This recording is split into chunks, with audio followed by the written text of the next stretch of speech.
"She's just staff," Richard Sterling said without even looking at her, his voice calm enough to make the insult sound ordinary. And that was exactly why the room fell so quiet. 23 executives, from 3 Fortune 500 companies, sat around the 40-foot walnut conference table on the 52nd floor of Sterling Global Tower, overlooking the glittering Manhattan skyline where the late afternoon sun reflected off towers of steel and glass like polished mirrors. A dozen crystal water glasses stood untouched beside leather portfolios worth more than most people's monthly rent, and every eye followed the woman carrying a slim black folder toward the end of the room. Ava Brooks stopped for the smallest fraction of a second. Not because the words surprised her. They didn't. They sounded painfully familiar. She had heard different versions of them for years. Sometimes they came wrapped in polite smiles, sometimes hidden behind compliments, sometimes spoken openly, just like now. She lowered the folder onto the conference table with steady hands before stepping back exactly where she had been instructed to stand, beside the wall near the digital presentation screen.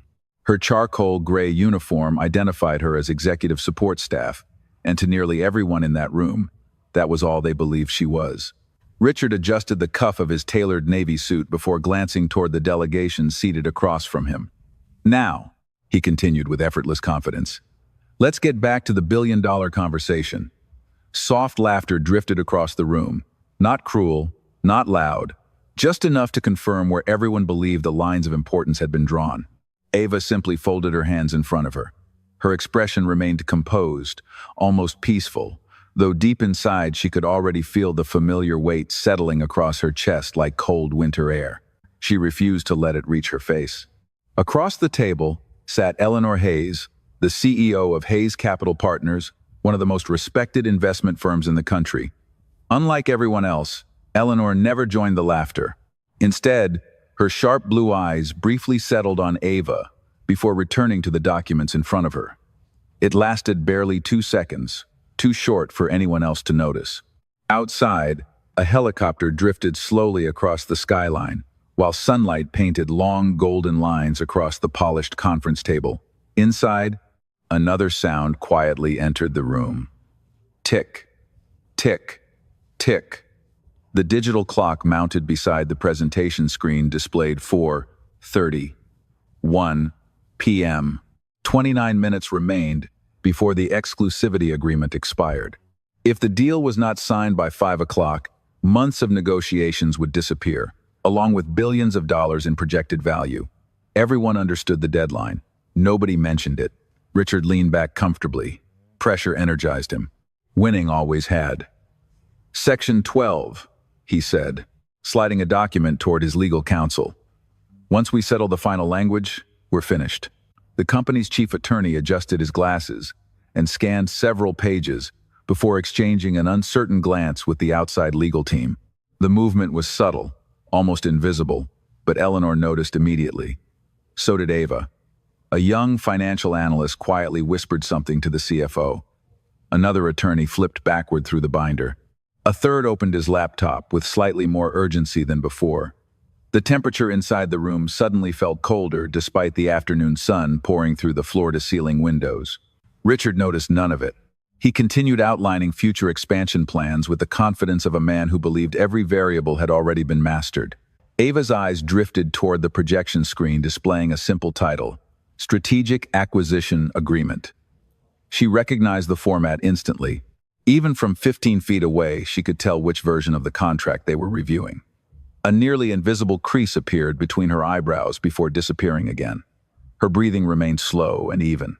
Around her, assistants refreshed coffee cups, adjusted presentation remotes, and quietly replaced empty water bottles. Their movements blended into the background like carefully rehearsed choreography. Ava did the same. Invisible, efficient, exactly as expected. Yet her attention never left the documents moving from one executive to another. Tick, tick, tick. 27 minutes remained.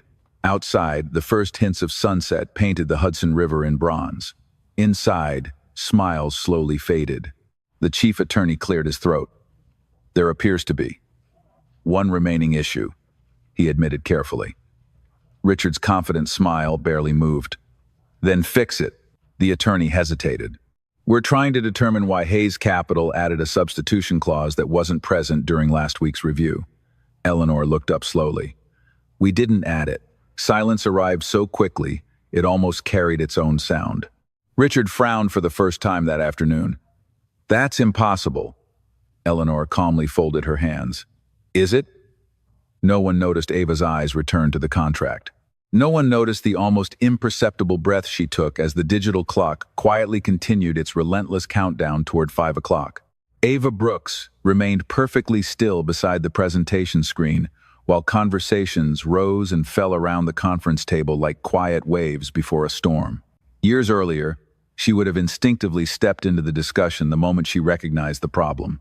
Back then, she had been the youngest mergers and acquisitions strategist at one of the largest investment firms in Chicago, known for reading complex agreements with unusual precision and spotting risks that experienced attorneys sometimes overlooked. She had spent countless evenings beneath fluorescent office lights, studying financial structures until sunrise, believing hard work alone could open every door. For a while, it did. Senior partners sought her opinion before major negotiations. International clients requested her by name, and multi-million-dollar acquisitions frequently crossed her desk before anyone else's.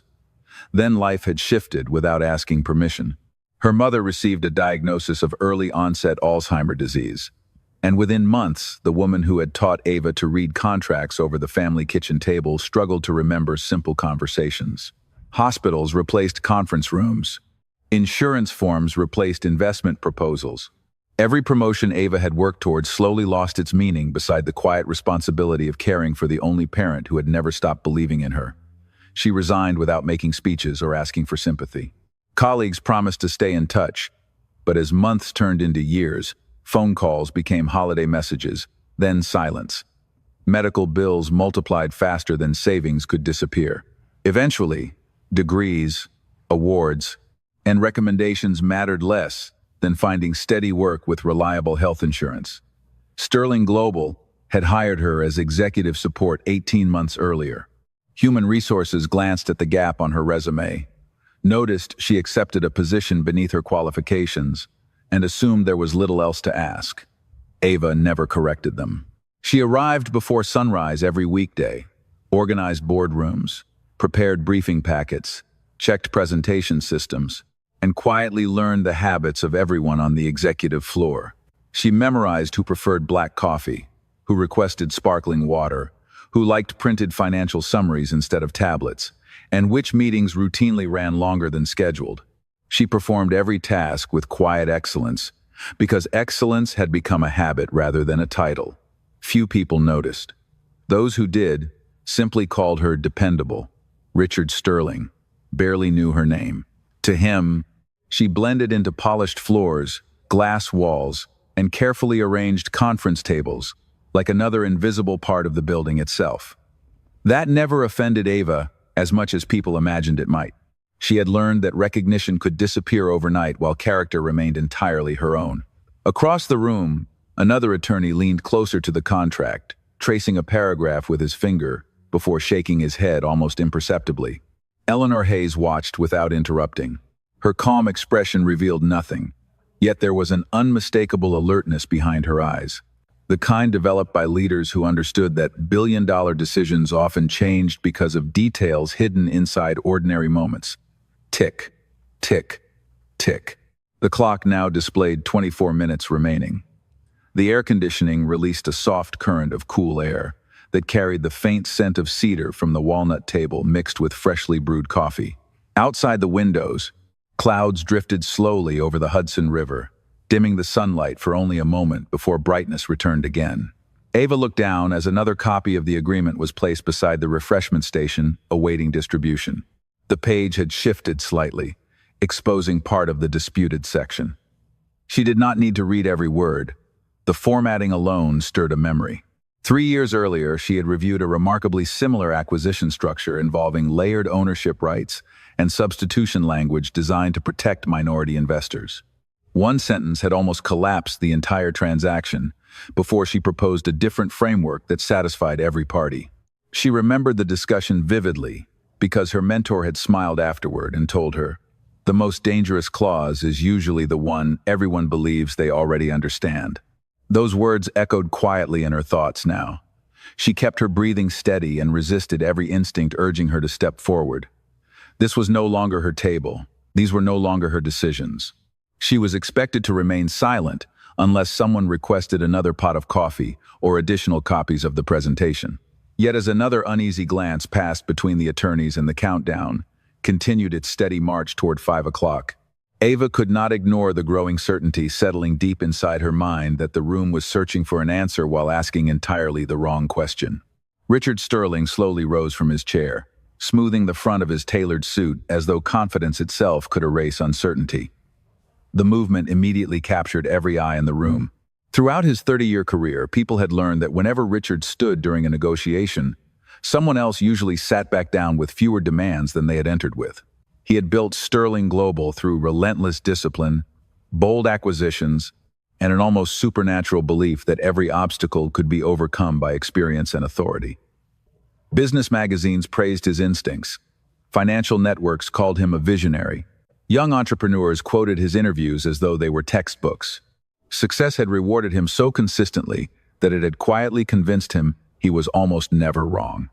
"Ladies and gentlemen," Richard began, his deep voice filling the conference room without effort. "Every major transaction reaches a moment where people begin doubting themselves. This is simply ours." Several executives nodded immediately. The legal team appeared relieved to hear certainty replacing silence. Richard stepped toward the enormous digital display, where charts illustrating projected revenue growth still glowed beneath the warm lighting. His reflection stretched across the polished screen beside rising stock projections and expansion maps covering 3 continents. "We are discussing wording," he continued, "not changing the future of this company." Eleanor Hayes remained seated, her fingers lightly resting on the unopened leather portfolio before her. Unlike the executives surrounding Richard, she did not react to motivational speeches. She reacted to facts. Across nearly 3 decades in private equity, she had watched billion-dollar deals collapse because of one overlooked sentence and modest partnerships flourish because someone had been willing to question the obvious. She believed confidence was valuable only when supported by evidence. "Then perhaps we should verify the wording before assuming it is harmless," Eleanor replied calmly. Her voice was quiet enough that no one needed to raise theirs in response. The room settled once again into attentive silence. Richard smiled politely, though the corners of his eyes tightened almost imperceptibly. "Our attorneys have reviewed every revision." The chief legal officer hesitated before speaking. "Almost every revision." Richard slowly turned his head. The attorney lowered his eyes toward the document. "The substitution language appears to reference an ownership schedule that does not match the supporting exhibits." A faint rustle spread around the conference table as pages turned almost simultaneously. Laptop screens brightened. Pens tapped softly against leather notebooks. Tick, tick, tick. 21 minutes remained. Outside, the Manhattan skyline shimmered beneath streaks of amber sunlight, while long shadows stretched across neighboring rooftops. Inside, the room felt increasingly enclosed, despite walls made almost entirely of glass. Ava watched quietly from her place near the refreshment station. She could almost predict each reaction before it happened. First came confidence, then confusion, then the search for someone else to confirm what everyone secretly feared. She had witnessed the same pattern dozens of times during her previous career. Human behavior rarely changed, simply because larger numbers appeared on contracts. Richard folded his arms. "Explain it." The attorney cleared his throat. "If the language remains exactly as written, the acquiring entity may not become the controlling party after closing." A younger associate immediately responded. "That interpretation depends on Exhibit D." Another attorney shook his head. "Only if Schedule 4 remains unchanged." Eleanor quietly opened her portfolio and removed a fountain pen with a dark blue lacquer finish. She rolled it gently between her fingers but made no effort to sign anything. She simply listened. Richard noticed. "Is there something amusing about this?" he asked. Eleanor looked directly at him. "No. I am deciding whether everyone is discussing the correct problem." The words lingered in the room like the final note of a piano. Several executives exchanged uncertain glances. Richard's expression hardened just enough to reveal the pressure he had carefully concealed until now. The digital clock continued its steady march. 19 minutes. A senior analyst projected a revised ownership chart onto the presentation screen. Colored arrows connected subsidiaries, holding companies, and investment partnerships through an intricate structure that filled nearly every inch of the display. The more the team examined it, the more complicated the transaction appeared. Ava recognized the diagram instantly. Not because she had seen that exact chart before, but because she recognized the architecture behind it. The acquisition itself was not failing. The assumptions guiding everyone around the table were. Her eyes drifted toward a single paragraph buried near the bottom of the displayed page. One phrase stood out with startling clarity, almost glowing beneath the reflected afternoon sunlight crossing the screen. She felt her heartbeat slow instead of quicken. Certainty often arrived that way, not with excitement, but with stillness. She understood something that no one else in the room seemed willing to consider. They were searching for an error inside the contract, when the real mistake had occurred long before anyone opened the document. And with less than 20 minutes remaining before the deadline expired, every second they continued solving the wrong problem carried the entire agreement one step closer to disappearing forever. The silence stretched just long enough for everyone to hear the faint hum of the ventilation system above the ceiling panels. Tick, tick, tick. 17 minutes remained. Richard Sterling rested both hands on the edge of the conference table, studying the maze of charts projected across the screen, as though staring harder might force the answer to reveal itself. The attorneys exchanged increasingly cautious opinions, each explanation creating two new questions before the previous one had been resolved. One associate proposed revising the ownership language. Another recommended delaying the signing until the following morning. The suggestion immediately died beneath the weight of reality. Eleanor Hayes glanced toward the digital clock. "There will not be a following morning for this agreement," she said quietly. "Our board authorization expires at 5 o'clock Eastern Time." A murmur swept around the table. Richard exhaled slowly. "Then we finish today." His chief financial officer leaned forward. "Only if we understand exactly what we are signing." Another attorney highlighted several paragraphs on the projection screen. Colored boxes appeared around legal language, while the room grew increasingly tense. Every solution addressed the wording itself. Every discussion circled the same paragraph. Ava remained near the refreshment station, watching the conversation repeat itself in different voices. The answer felt almost close enough to touch, yet no one seemed willing to step outside the assumptions that had guided the meeting from the beginning. She lowered her eyes for a moment. Her mentor's voice echoed once again from years earlier. "Never chase the clause until you understand who wrote the structure around it." She looked back toward the screen. That was it. Not the substitution clause, not the ownership schedule. The structure itself had been built upon an incorrect assumption. The companies sitting at opposite ends of the table were negotiating as though Sterling Global would become the acquiring entity after closing. But the supporting corporate filings told a different story. If the revised holding structure approved 3 weeks earlier had been activated, Hayes Capital would legally become the acquiring entity despite contributing fewer operational assets. Every attorney was trying to repair language that only appeared contradictory because they were reading the transaction backward.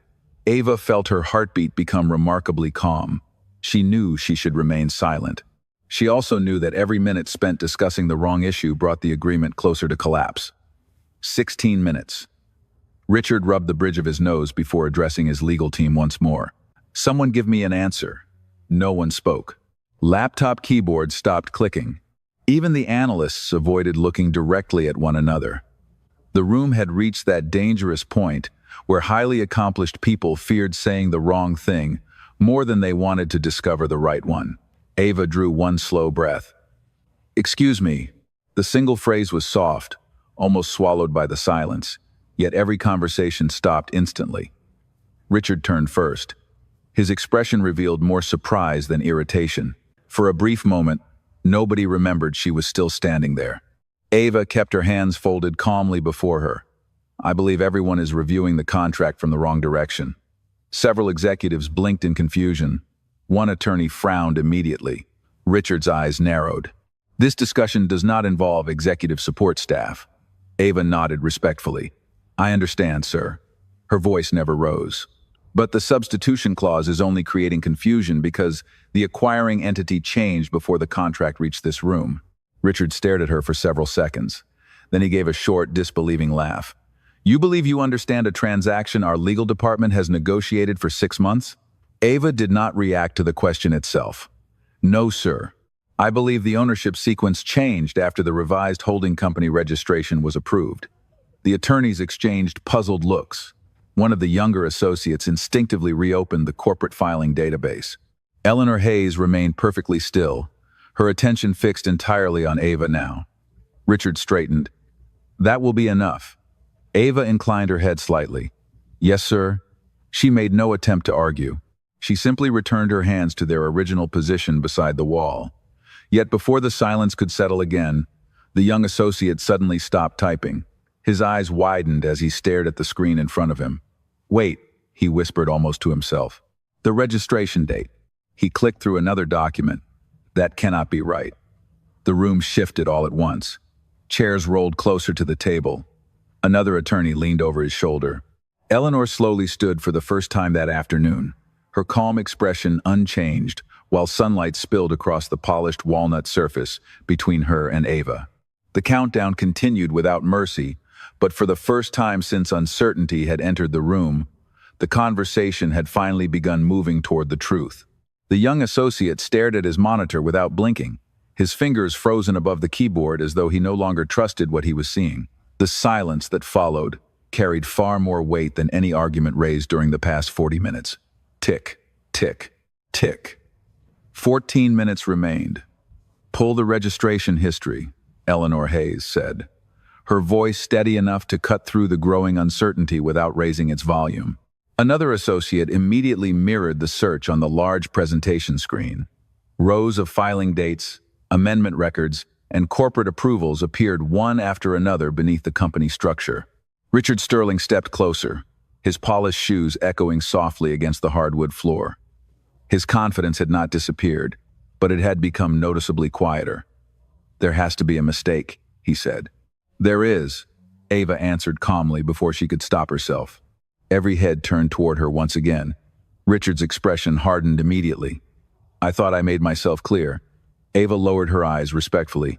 You did, sir, then remained silent. She nodded once. Yes, sir.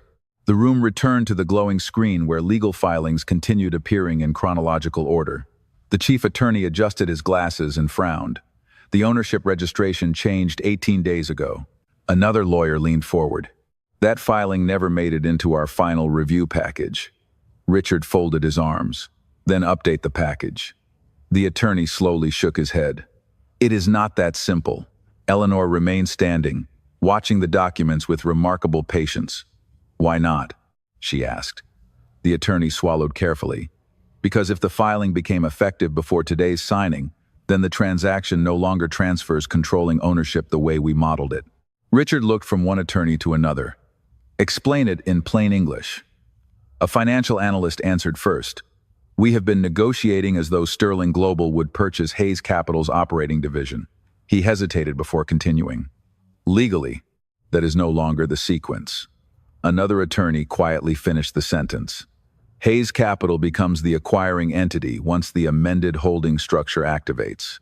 The room fell silent again. Richard stared at the projection screen before looking toward Eleanor.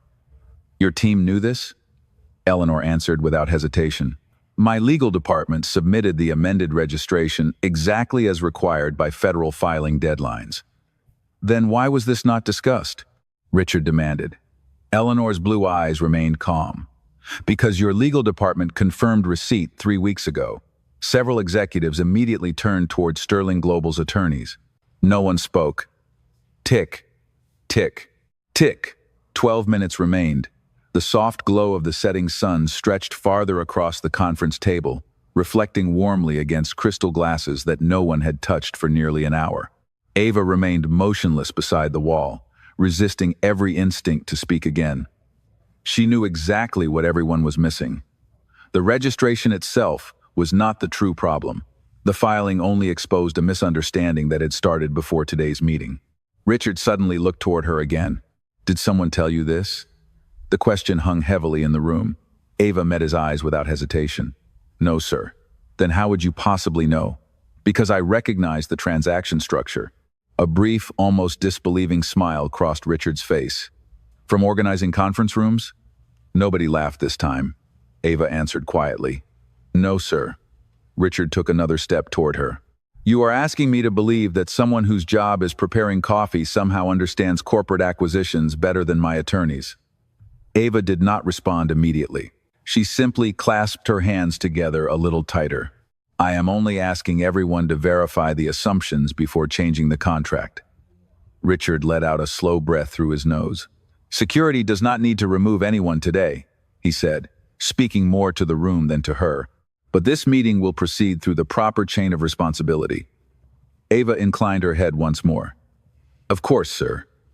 She returned to complete silence. Eleanor watched the exchange without interrupting. Her attention shifted briefly from Richard to Ava, and then back toward the presentation screen, where another associate suddenly enlarged a supporting document that had been buried inside the electronic filing archive. The enlarged page displayed a familiar signature block, followed by the amended ownership authorization, approved 18 days earlier. The chief attorney's face slowly lost its remaining color. Richard, he whispered. She was right about the sequence. Nobody noticed the conference room becoming completely still again. Even the quiet tapping of keyboards had stopped. Only the digital clock continued counting downward, while everyone began realizing that the woman they had dismissed moments earlier might be the only person who fully understood why the deal was unraveling. The conference room became so quiet that the gentle hum of the ceiling lights seemed louder than the voices that had filled it only moments earlier. No one reached for a coffee cup. No one turned another page. The attorneys simply stared at the enlarged filing projected across the screen, while the last rays of afternoon sunlight stretched across the polished walnut table like long ribbons of gold.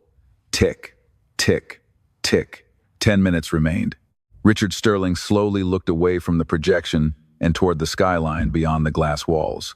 Manhattan continued moving as if nothing inside the tower had changed. Yellow taxis flowed through crowded streets, more than 50 stories below. Ferries crossed the Hudson River, leaving white trails behind them. A helicopter drifted north, disappearing into the orange glow of the approaching evening. The city had no idea that one unfinished sentence inside a conference room could redirect billions of dollars before sunset. Richard rested both palms against the back of his chair without sitting down. His reflection stared back at him in the glass, softened by the fading light. For the first time that afternoon, he was no longer thinking about winning. He was trying to understand how an entire team of experienced professionals had overlooked something that one quiet employee had recognized almost immediately. Across the room, Ava Brooks remained exactly where she had stood since the meeting began. She neither celebrated nor defended herself. Her breathing stayed slow, and even while her eyes rested on the documents instead of the people studying them, she understood that truth rarely became easier simply because others finally noticed it. Eleanor Hayes watched Ava with quiet curiosity. During decades of negotiations, she had learned to recognize the difference between confidence and certainty. Confidence often spoke loudly. Certainty rarely needed to. Ava had never raised her voice once. She had simply pointed everyone toward the place they had forgotten to look. The attorneys began reviewing the filing again, this time without assumptions. One highlighted the registration timeline. Another compared ownership schedules side by side. A financial analyst quietly recalculated the projected equity distribution. Every new review moved in the same direction. Every document confirmed the same conclusion. The mistake had never existed inside the disputed clause. It had existed inside the interpretation surrounding it. Tick, tick, tick. 9 minutes remained. A soft breeze pressed lightly against the enormous windows, scattering thin clouds across the deepening sky. Warm sunlight gradually shifted into softer amber tones that reflected gently across crystal glasses and silver pens resting motionless on the conference table. Ava remembered evenings years earlier when she and her mother sat together near the kitchen window after long days of work. Her mother always believed difficult problems deserved quiet minds instead of hurried voices. If everyone is shouting, she would say with a gentle smile, "Listen for the person who is still thinking." Those words returned now with unexpected clarity. Ava closed her eyes for only a heartbeat before opening them again. Nothing about the room had changed, yet everything felt different.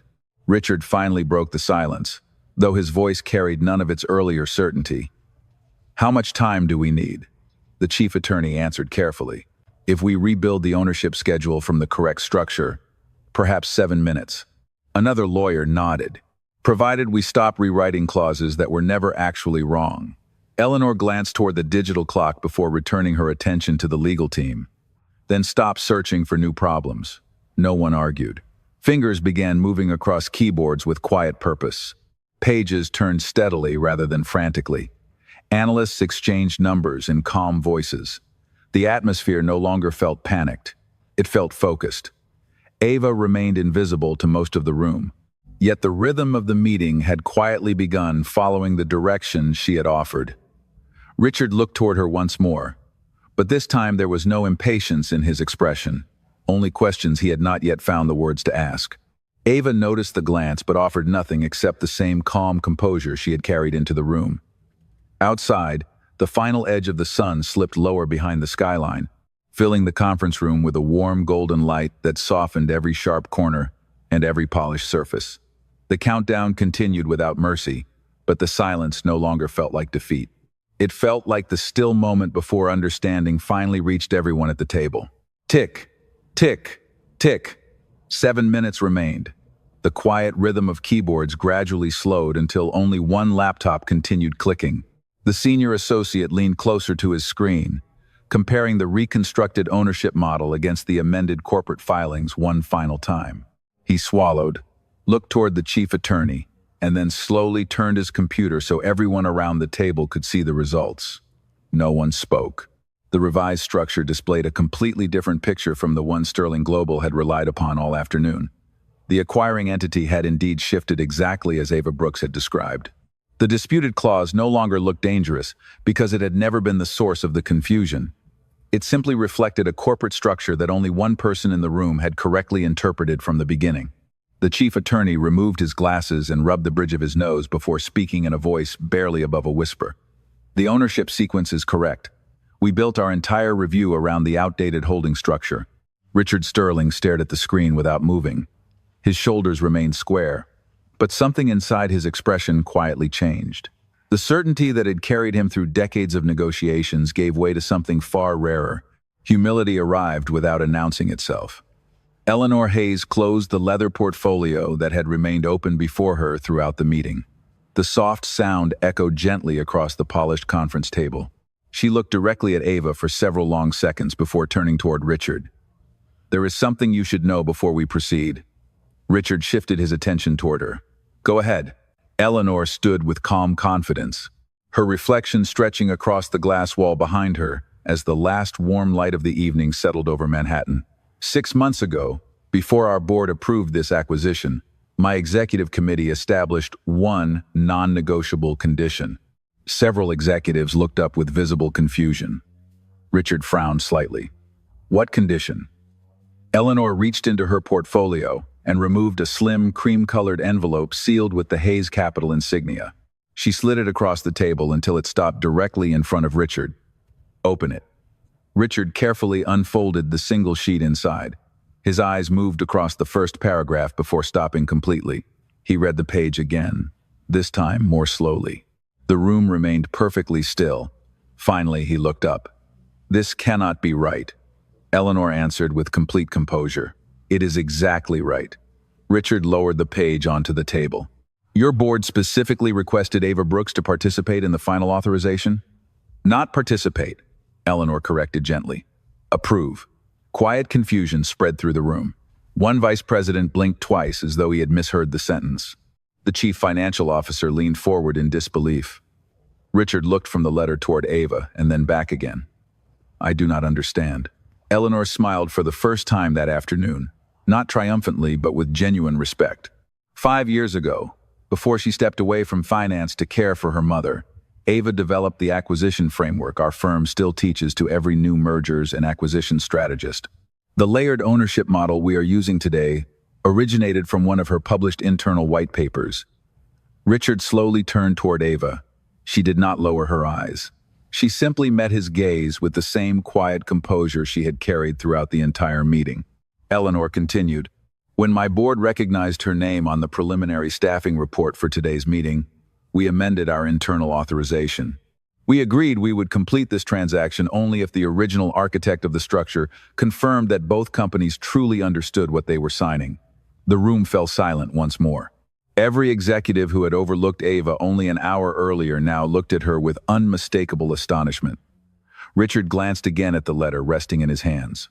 Attached behind it was a copy of Ava's former professional profile, complete with published research, industry awards, and recommendations from some of the most respected financial institutions in the country. The quiet employee who had arranged binders and refreshed coffee throughout the meeting had once advised companies whose combined market value exceeded hundreds of billions of dollars. Eleanor stepped toward Ava and extended a fountain pen with a warm, respectful smile. "Miss Brooks," she said, her voice carrying effortlessly through the room, "Hayes Capital is satisfied that the transaction has now been properly understood. If you believe the revised agreement reflects the correct structure, I would be honored if you would provide the final approval before we execute the signatures." No one moved. No one interrupted. Even the digital clock seemed less important than the extraordinary silence filling the conference room as every assumption made that afternoon quietly gave way to the truth. For several long seconds, Ava Brooks did not reach for the fountain pen. She simply looked at it resting in Eleanor Hayes's outstretched hand, while the fading sunlight washed the conference room in warm amber light. Tick, tick, tick. 5 minutes remained. Every person around the table watched, without speaking. The same executives who had barely noticed her when she entered the room now waited for her decision.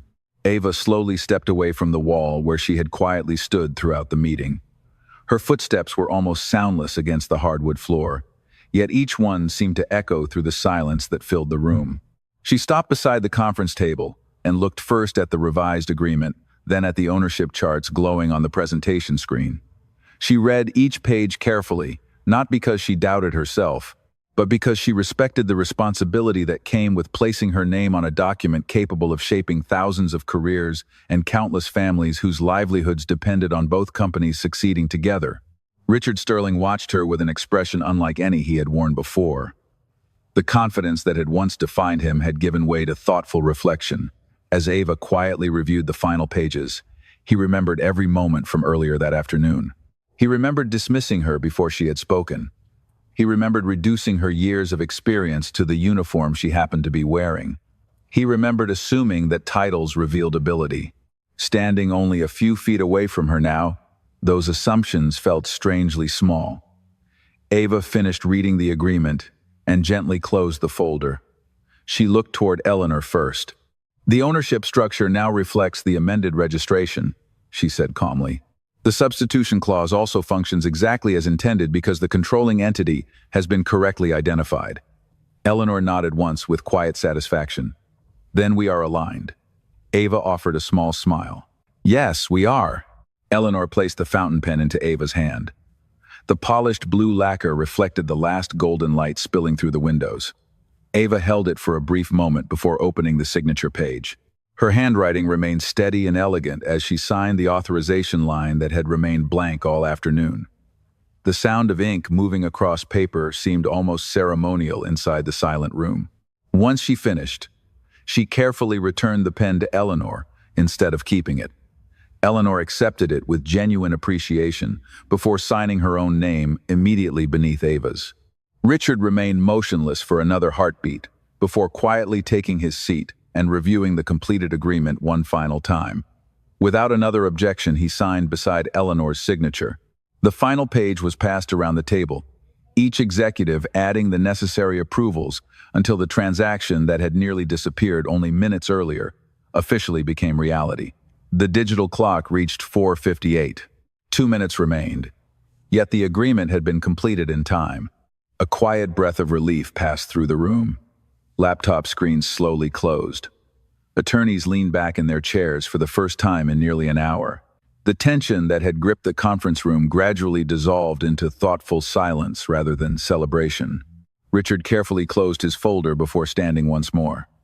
This time, his attention rested entirely on Ava. "Miss Brooks," he said, his voice measured and sincere. "I owe you an apology." No one interrupted. Richard continued. "When you walked into this room, I saw a job title instead of a person. I believe position determined value. Today, you reminded me that wisdom does not announce itself with expensive suits or reserved seats at conference tables." Ava listened quietly without embarrassment or satisfaction. Richard lowered his eyes briefly before looking back at her. "Thank you for protecting a transaction that I almost placed at risk because I was too certain of my own assumptions." Ava answered with the same calm kindness that had defined her throughout the afternoon. "Everyone overlooks something sometimes, Mr. Sterling. What matters is whether we are willing to look again." Richard nodded slowly. The simple sentence seemed to carry more weight than any financial presentation delivered that day. Eleanor smiled warmly as she gathered the signed documents. "That," she said softly, "is why the strongest partnerships begin with humility instead of pride."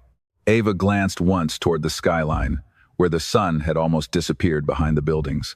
The city outside continued glowing beneath the first lights of evening, reminding her that tomorrow thousands of people would enter offices across Manhattan believing another ordinary workday had begun.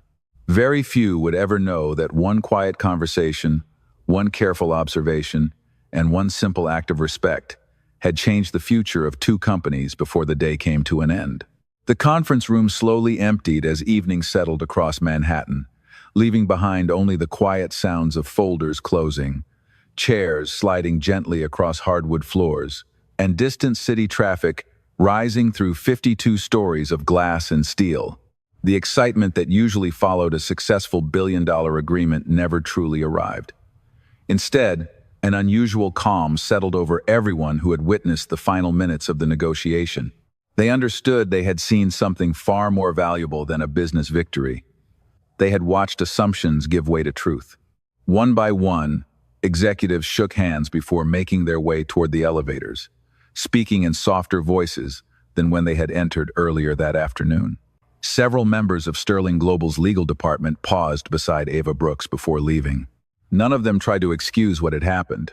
They simply thanked her with quiet sincerity for protecting the agreement when none of them realized it needed protecting. Ava accepted every word with the same gentle grace she had shown throughout the meeting. She neither reminded anyone that she had been dismissed, nor pointed out how differently they now looked at her. She simply wished each person a pleasant evening. Eleanor Hayes remained behind after everyone else had departed. She stood beside the enormous windows overlooking the Hudson River, where thousands of lights now shimmered across the water like scattered stars. "Your mother would be proud of the woman you became," she said softly. Ava smiled with warmth that reached her eyes. "She taught me that knowledge means very little if it is only used to prove someone else wrong." Eleanor nodded thoughtfully. "She was a remarkable teacher." "She was," Ava answered. "Everything important I ever learned happened long before I entered a boardroom." They stood together for another quiet moment before Eleanor gathered the final signed agreements. "Our board would be honored to speak with you whenever you decide you are ready to return," she said. "Not because of what happened today, but because you never stopped being the person who built these ideas in the first place." Ava thanked her sincerely, but made no promises. Life had taught her never to rush important decisions. Eleanor extended her hand. Ava accepted it with a warm smile before watching her disappear beyond the closing elevator doors. Silence returned once more. Richard Sterling remained alone at the far end of the conference table. The city lights reflected across the polished surface, where the signed agreement still rested beside an untouched glass of water. He looked toward the chair where Ava had quietly stood for most of the afternoon. It seemed impossible that someone he had barely acknowledged only hours earlier had become the reason the largest agreement in his company's history had succeeded. He slowly walked toward the small workstation near the conference room entrance, where executive support staff organized meeting materials. Resting neatly beside a stack of folders sat a simple nameplate. It was neither polished brass nor engraved crystal like those displayed inside executive offices. It was modest black acrylic with clean white lettering. Richard gently picked it up. It read only two words: Ava Brooks. He looked at the name for a long time before carefully placing it back exactly where he had found it. The next morning, employees arriving at Sterling Global noticed something unusual outside the executive conference suite. Beside the polished directory listing board members and senior executives, a new plaque had quietly appeared. It read, "Every voice deserves to be heard before every decision is made." No company announcement explained where the words had come from. None was necessary. Inside his office, Richard removed an old framed quotation that had celebrated winning at any cost. In its place, he placed a handwritten note he had copied himself before sunrise. "Respect people before you evaluate their titles." Weeks later, Ava accepted a new leadership role, advising both companies on future strategic partnerships, but she asked for one condition before signing her employment agreement. Every employee, regardless of position, would be invited to contribute ideas during project reviews whenever their experience was relevant. Richard accepted the condition immediately. Months passed, and the policy quietly changed the culture of the organization. Innovation came from unexpected places. Problems were solved sooner. Young employees became confident enough to speak. Senior leaders learned to listen more carefully. The company grew stronger not because it hired smarter people, but because it finally recognized the wisdom already walking through its halls every day. As another sunset settled beyond the Manhattan skyline, warm golden light reflected once again across the conference room windows. This time there was no tension, no countdown, and no need for anyone to prove their worth. Only the quiet reminder that genuine strength is never measured by power alone. It is revealed by the humility to recognize greatness wherever it stands, even when the world has overlooked it.